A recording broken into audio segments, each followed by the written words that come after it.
ঠান্ডা মাথায় আজকে রাতের বেলা চিন্তা করবা আল্লাহ পাক তোমাকে কি জন্য দুনিয়ায় পাঠিয়েছেন। একটু চিন্তা করবা, 1 মিনিট একটু চিন্তা করবা যে তুমি পৃথিবীতে নাই, তুমি পৃথিবীতে নাই, তুমি মারা গেছো। চিন্তা করবা তুমি মারা গেছো। এরপর চিন্তা করবা তুমি যে মারা গেছো পৃথিবীর কারো কোনো সমস্যা হচ্ছে কিনা। তুমি যে মারা গেছো পৃথিবী কি থেমে আছে? তোমার পরিবার থেমে থাকবে?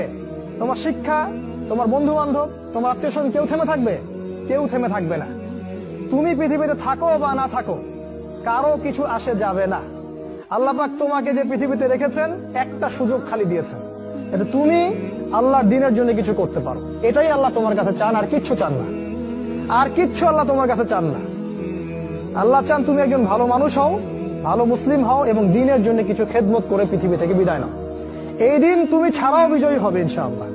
তুমি থাকো বা না থাকো এই দিন কিন্তু বিজয়ী হবেই। হয় তোমাকে নিয়ে হবে অথবা তোমাকে ছাড়াই হবে। জীবনের উদ্দেশ্য ফিক্স করো। জীবনের উদ্দেশ্য একটাই, জান্নাত। জান্নাত পাওয়ার জন্য যা করা দরকার তাই করতে হবে।